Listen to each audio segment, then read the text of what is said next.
বিয়েবাড়িতে গেলেই ফার্স্টেই মাথায় আসে রোস্টের কথা। আজ একদম বাবুর্চিদের হাতের স্টাইলের মতো করেই বিয়েবাড়ির রোস্টের রেসিপি আপনাদের সাথে শেয়ার করব। এর জন্য আমি ব্রয়লার মুরগি নিয়েছি, পিসগুলোকে এই টাইপের করে কেটে নিয়েছি একটু বড় বড় করে। আপনারা চাইলে ছোট করেও নিতে পারেন বা ছোট লেয়ার মুরগিগুলোও নিতে পারেন, কোনো প্রবলেম নেই। এখানে আমি একটু লবণ আর হলুদ মাখিয়ে মুরগির পিসগুলোকে আমি ভালোভাবে ভেজে নেব। আপনারা চাইলে এখানে একটু লেবুর রস বা আদা বাটা রসুন বাটাও দিতে পারেন, বাট কোনো প্রয়োজন নেই। আপনারা চাইলে এমনিও লবণ দিয়ে ভেজে নিতে পারেন। আমি একে একে সবগুলো ভালোভাবে ভেজে নেব। একদম সিম্পলভাবে রান্না করব, কিন্তু এর স্বাদ গ্রান আর খেতে একদম বাবুর্চিদের হাতের বিয়েবাড়ির রোস্টের মতো হবে। আর আপনারা চাইলে অনায়াসে এটা যে কেউ আসলে সার্ভও করে ফেলতে পারেন, তারা কখনোই বুঝতে পারবে না যে এটা আপনারা বাসায় তৈরি করেছেন। সো আপনারা দেখতে থাকুন ভিডিওটি।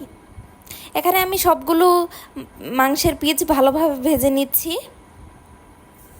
এই টাইমটাতে তেল একটু ছিটে বেশি, আপনারা একটু সাবধানে থাকবেন, নয় হাতটা পুড়ে যেতে পারে। এখন আমি কিছুটা পেঁয়াজ দিয়ে দিব। এখানে কিছুটা বেরেস্তার জন্য উঠিয়ে রাখবো, আর কিছুটা বেরেস্তা হয়ে আসলে সেখানে আমি বাকি মশলাগুলো দিয়ে দিব। এই তো আমি কিছুটা উঠিয়ে রেখেছি। আর এখানে একটা পেস্ট করে নেব, সেজন্য আমি কয়েকটা কাঁচামরিচ নিয়েছি কিছুটা কিশমিশ। এখন দিয়ে দেব 3 পিস রসুন, আর দিয়ে দেবো কয়েকটা পেঁয়াজ। এগুলো আমি ভালোভাবে ব্লেন্ড করে নিব। আপনাদের কাছে ব্লেন্ডার না থাকলে শিলপাটায়ও বেটে নিতে পারেন, কোনো প্রবলেম নেই। এই তো পেস্টটা হয়ে গিয়েছে। এখন এই পেস্টের মাঝেই আমি একটু এলাচ, দারচিনি, তেজপাতা দিয়েছি। ভালোভাবে এই সব কিছু ভালোভাবে একটু ভেজে নেব। এখন আমি রাঁধুনির একটা রোস্টের প্যাকেট নিয়েছি, সেখান থেকে পরিমাণ মতো রোস্টের মশলাটা দিয়ে দিব। ভালোভাবে মিশিয়ে নিচ্ছি। এখন দিয়ে দেবো আদা রসুনের পেস্ট পরিমাণ অনুযায়ী, দিয়ে দিচ্ছি লবণ। আর এখন আমি পানি দিয়ে মশলাটা ভালোভাবে কষিয়ে নিব। এই তো মশলা থেকে যখন তেলগুলো ছেড়ে আসবে, বুঝতে হবে মশলাটা ভালোভাবে কষানো হয়ে গিয়েছে। এখন আমি ভেজে রাখা সেই চিকেনগুলো দিয়ে দিব, দিয়ে ভালোভাবে মাংসের সাথে মশলাগুলো কষিয়ে নিব। এই তো আমার কষানো হয়ে গিয়েছে। এখন আমি দিয়ে দিব টক দই। এটা আমি ইনস্ট্যান্ট মেক করেছি, ইনস্ট্যান্ট টক দই। আপনারা চাইলে এমনি টক দই যে পাওয়া যায় সেগুলোও দিতে পারেন। আমার কাছে অ্যাভেলেবেল ছিল না, এর জন্য আমি ইনস্ট্যান্ট বানিয়ে নিয়েছি। জাস্ট একটু গুঁড়ো দুধের সাথে 2 পিস লেবু চিপে নিয়েছি, বা আপনারা চাইলে ভিনেগারও দিতে পারেন। আমি লেবুই দিয়েছি, দিয়ে 5 মিনিটের মতো রেখে দিয়েছি।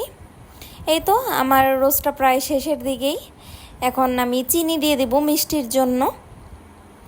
আমি রোস্টটা একটু মিষ্টি মিষ্টি পছন্দ করি, আপনারা চাইলে নাও দিতে পারেন।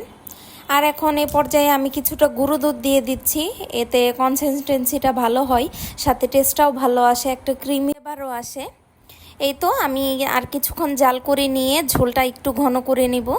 এ পর্যায়ে আমি একটু কেওড়া জল দিয়ে দিচ্ছি, এটাই হচ্ছে মেন আকর্ষণ। এটা দিলে একটা শাহি শাহি ফ্লেভার আসে।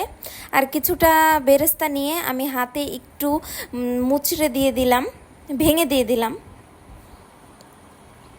এই তো আমার রোস্ট ডান।